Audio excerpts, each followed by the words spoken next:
Hey, what's up, y'all? This is Enter United. I'm back at it with another video. So, I know a lot of y'all have probably been wondering what's really going on. Where has this dude been? All this, that, and the third. So, for those of y'all who don't know, I just graduated from James Madison University.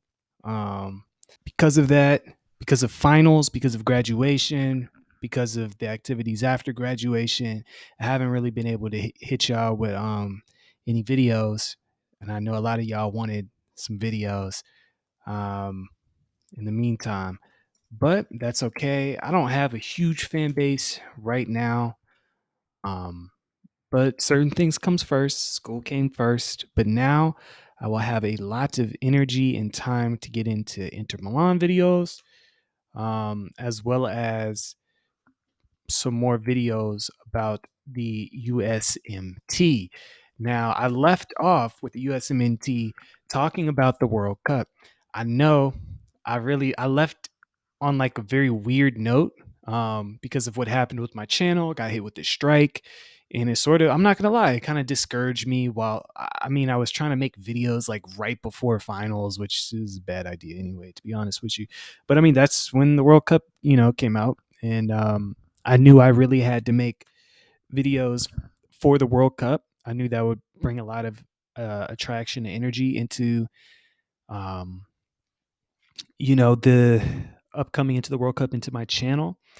But hey, man, didn't work out the way I wanted it to, and I apologize to my viewers if I let any of y'all down. However, certain things do come first, and one of the things I decided to put first above my YouTube channel was my, I guess you could say, academic career as well as career. I mean, you need to graduate um, to do a lot of things in life. So, moving on, talking about this World Cup. Um, I thought overall, the general synopsis that y'all want to hear now, right? You could correct me if I'm wrong, but I believe what y'all want to hear me talk about right now isn't necessarily about the World Cup itself. Now, if we do want to talk about the World Cup, we could just look at the games that we played, right?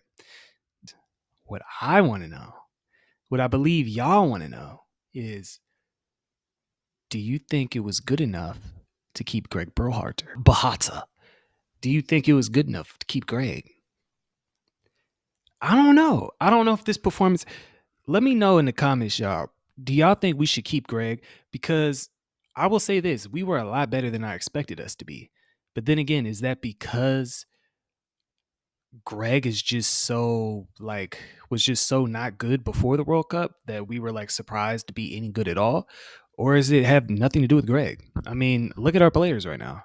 Like, who are our star players in the World Cup? I think our best player by far was Tyler Adams, right?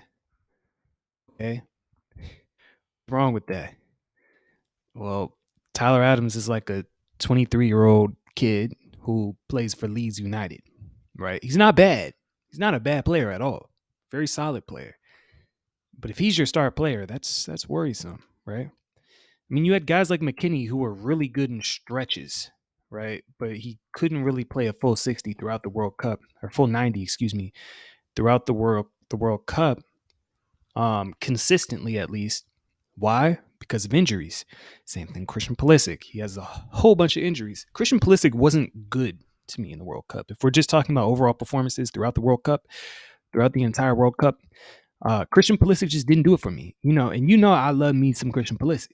If you missed the other video where I was very creepily praising Christian Pulisic, that's your loss. But for those of you who don't know, I actually very much enjoy Christian Pulisic. But Weston McKennie was another one of my boys. And he was someone I was excited to see in Serie A. For those of you who don't know, yes, I cover the USMNT, but I also cover Italian soccer. I'm an Inter Milan fan. And so it's been really disappointing to see Weston McKennie, especially after he had that really first good, really, really good, I think, solid year at Juventus, to see him kind of just fade into like the oblivion of just being super mid and mediocre. It's been really hard. But I think it's mostly been because of injuries, which is sort of the main problem with the USMNT. So, the point I'm trying to get to here is, do y'all think that this team just flat out isn't good enough? I mean, if these are our star players like McKinney, Pulisic, you know, could it just be that like we're just straight up not good enough? I mean, y'all let me know in the comments below, man. Uh, I would love to get some engagement on this video. So whatever your opinion is in the comments, I want to hear it. I want to engage with y'all. Um, let me know what y'all are thinking. But I don't know. World Cup in review. I think again the big question is, do we keep Greg or not? Right? What is Greg's record with the USMNT? Let's just look it up real quick. Um, Big massive credits to like Tim Ream. Tim Ream stepped all the way up this World Cup in ways I could have never expected. You know, his name will forever be in USMNT history as being the guy who helped us get to the round of 16, 100%. Um, and it was not the easiest group. So you got to give credit to Greg in that front. His overall record as a manager, well, I guess this was November 8th. So this would have been before the World Cup, was 36, 11, and 9 coming into the World Cup. That's not a bad record. It's not really good enough either, considering the level of opponents that we were playing for most of that time, right? So I don't know. I think he's been okay. The question is for us now, if we evaluate Greg's performance as okay, and we evaluate overall general the World Cup performance as good, okay, well, is that good enough? Well, here's the thing. What do we want to do in the future? What do we want to do? How do we want to progress? Do we really want to be like one of the top nations in overall men's soccer? Because if we do, and if we want to compete and take the next step, well, you're going to need that next level manager. But there's another problem. Look at what the recent sort of happenings in world football. Roberto Martinez, the ex Belgian manager, has decided to go to Portugal now. He could have easily have gone to the US. Why would I ever want Roberto Martinez? Because it sets a precedent, right? It's not that I think Roberto Martinez did a great job with Belgium at all. In fact, I think he did awful. But it would say to the world, hey, the US can get this level manager. The US can get a manager who was rumored to go to, I believe, what was Spain and Portugal, and instead go to the USMNT. We can take the likes of that level of manager at the USMNT. And I think that would really be the first step to take us to that next level. I mean, in terms of like recruiting, I think people forget. Look at the U.S. geographical footprint. Almost everybody can claim American.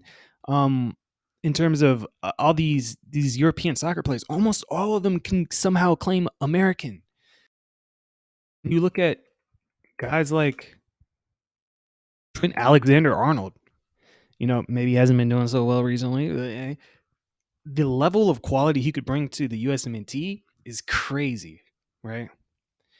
Instead of having to rely on Sergino Dest, a guy who's only good in offense and really bad at defense, but like kind of mid at offense, bringing in TAA, who's basically Sergino Dest, but like Sergino Dest is like the Walmart version of TAA. I mean, dude, the level of quality difference would be insane. TAA is American or American enough. He could qualify that under nationality. Think about the difference it would make in recruiting if we're able to bring in a high level manager. I mean, that's groundbreaking stuff that we would be able to do if we had a higher level manager who, again, would not only set the precedent in terms of what we want to do and taking the next step, it would also take the next step in recruiting. But that's about it, folks. I'm all out of time. I got to go do some stuff, including go to a basketball game. But yeah, I don't know. I think the overall synopsis of this is Greg did good enough. but I don't know if good enough is good enough anymore. All right. That's all for today, folks. I'll hit y'all tomorrow with some more videos.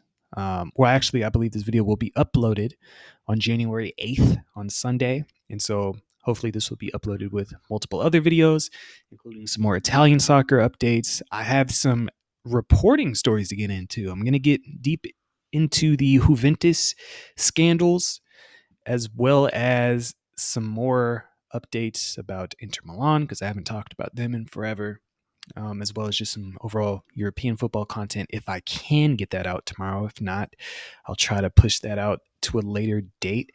But I'm going to be doing reaction videos as well as commentary about European football. If you love European football / soccer, depending on what you call it, wherever you live, make sure you give me a subscribe